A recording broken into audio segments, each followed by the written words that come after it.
Hello everyone, Neve here, and today we are opening the mystery cards for July. Alright, so I'm going to set this to the side real quick, and we are going to go over what the cards were for last month. So, for June. So we had, in fact I have the cards right here, we have Jagannath, that was our first one. Then we had Sita Devi. And finally, Durga Devi. And the Lenormand reading for last month was Fox, Clouds, and House. And here is the page that I did for it.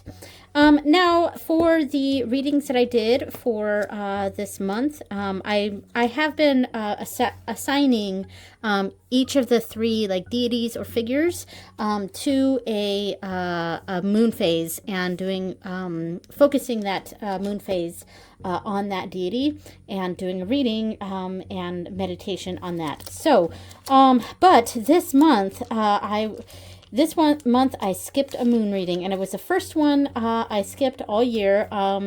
It just, life got in the way, and I couldn't do it. So, the first one that I did was the first quarter moon in Virgo, and I did that with Sita Devi. And that is that page. So, the full moon I did with Jagannath, and I did a geomancy reading. And that was that one there.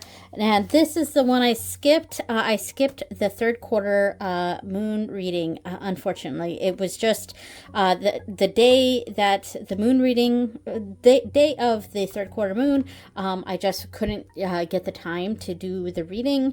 And then I was, because that has happened in the past this year, but, usually the next day I do the makeup reading for it. But life was just busy and I did not get around to it. And by the time it was, I had the time, it was too close to the next moon reading. So the next moon reading, the new moons I dedicate to on Morgan, but because I had not honored Durga in the last moon reading, she was present for my devotional reading for on Morgan, and their energies worked fine together. There was no conflict in that particular reading. So great.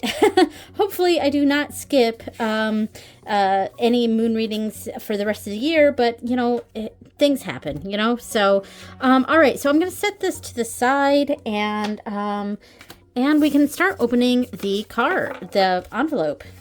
Here we go. Okay, so I've got my handy dandy Cricut spatula here to help me open this. I try not to tear the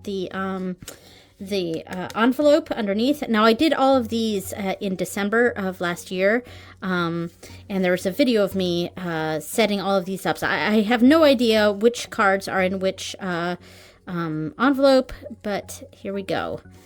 And hopefully I don't tear the envelope, because I'd like to reuse it, but I have torn a little bit on, or a lot on some of the previous ones, so we'll see. It's a little bit difficult to do this. I can hear some of it ripping, so there's a little bit of a rip going on.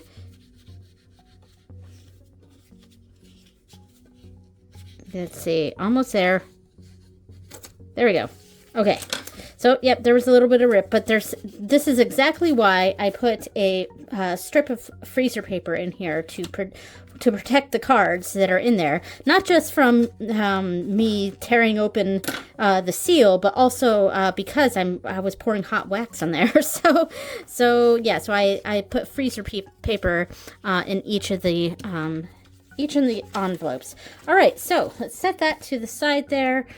All right, so I think I do these one at a time. Okay, so the first one, we have Bhuma Devi. All right, so that is the first one there. I'm going to grab the book and read a little bit about Bhuma Devi. This is card number 2. Wow. Okay, card number 2. Bhuma Devi. So Mother Earth, and that's what it says on here, Mother Earth. Ooh. This might be a good one for the full moon. Here we go. Focus. There we go. But we'll see what the other cards are. So, Bhuma Devi is both the goddess of the earth and the divine Mother Earth. Bhuma is said to be the fertility form of goddess Lakshmi, and thus, as all good things come from the earth, we should give enormous gratitude to this beautiful goddess who sustains us. She is the supreme provider who brings us abundance. Her husband or consort is Sri Vishnu. And then there's the channeled message. And guidance from Bhuma Devi. One thing I love about this deck is that it gives an interpretation for various aspects of one's life, which I find very useful. So the blessings from Bhuma Devi for earthly abundance. Ooh, so yeah, I was just thinking abundance rituals or abundance spells or rituals, etc., would be a good thing to do with Bhuma Devi here. So, sit outside on the earth, place your hands upon it, and flow healing energy to her. Pour a glass of water onto the earth and give gratitude for what you have received from her. Ask for the presence of both Bhuma and Lakshmi, and ask for blessings of an abundance of good food and clothes for yourself and your family always. Give gratitude for the blessings. Now the mantra, and I do apologize ahead of time, I do a terrible job reading these mantras, but I do still try, so apologies for anyone who understands or speaks this language. I struggle to get through it, but I'm doing it anyway, knowing that I'm going to struggle through it. So I do apologize for that. So the mantra, chant Om Hreem Shreem Kleem Vasundarayai Vasundarayai Svaha Vasundarayai. There we go. That little bit is a little bit difficult for me to say. So Om Hreem Shreem Kleem Varundarayai Svaha. 3 times before and after the meditation. So a nice short one there. All right, so that is the first card. The next card is, Brahma. Nice, Brahma. God of creation. Some big energies going on right here. So card number 3. We got card number 2, now card number 3. Excellent. So that was card number 2. Card number 3. All right, so Brahma, God of creation. Lord Brahma is the wise and the very ancient creator god of the universe. Brahma is part of the trinity of himself, Vishnu and Shiva, and his consort Sarasvati, the goddess of wisdom and healing. His 4 heads represent the 4 Vedas, a large body of ancient religious texts of great wisdom for Hindus, and the 4 yugas, or ages or cycles of the universe. There are only a few temples in India that worship Brahma. All right, so blessings from Brahma's wife, Sarasvati, for divine knowledge. Ooh, I like that. So Brahma is responsible for samsara, which is a stream of suffering. It is through suffering that you learn. So for the mantra, ask Sarasvati for her blessings. I pray to you, Sarasvati, to give me blessings to receive the knowledge and intelligence to overcome my current difficulties in life, in this life. I ask and it is done, and I give thanks. So there's no mantra in Hindi here. It's just in English. So I find that interesting. That's the only one I've come across that did that. All right. And finally, the final card. So far, I feel like this is probably going to be the new moon. This is probably going to be the 3rd quarter moon, which means this one will be the 1st quarter, but we'll see what it is, and I'll delineate from there. All right, we have Sri Krishna, the Supreme God. Man, we got some big energies this month. Bhuma Devi, Mother Earth. Brahma, God of creation, and Sri Krishna, the Supreme God. This makes sense for 1st quarter, full, and 3rd quarter. That's, I believe that's what we're going to do. So card number 29, 32, 29. All right, Sri Krishna, the Supreme God. Krishna was born on earth to protect his devotees and is a deity of love and compassion.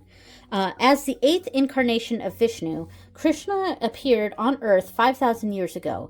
After 125 years, he had completed many tasks to rid the world of demons and evil people that were destroying it. And he returned to his spiritual abode. He was at first the playful young Krishna, or Gopal, who loved to eat butter and was called the butter thief. Then he became a wise warrior. All right, so blessings from Sri Krishna of pure love. Oh, I love that. Place the Sri Krishna, Vishnu, and Gopal cards in front of you while you chant the mantra, which praises the incarnations of Vishnu as Krishna and Rama, and also Vasudeva, the supreme deliverer of humanity. So the mantra is to invoke Krishna's presence. Chant the Krishna Maha, or great mantra. Hare Krishna, Krishna Krishna, Hare Hare, Hare Rama, Rama Rama, Hare Hare, 108 times between 4 a.m. and 6 a.m. After taking a shower, although other times of the day will also work. All right, excellent. So I really like this. This really appeals to me, calls to me, this trio of deities here. Now, let's do the Lenormand reading.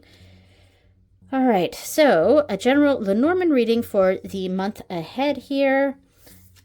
We have letter, child, interesting, and book. Okay, I mean, from this, I'm connecting it to myself here. Yes, child could mean lots of different things, newness, whatever, but I actually am reading this as information about one of my children. So, yes, that makes sense.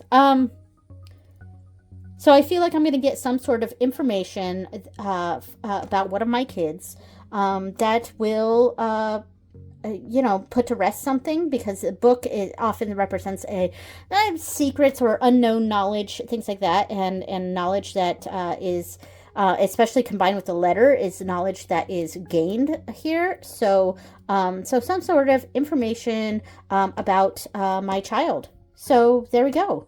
That makes sense. All right.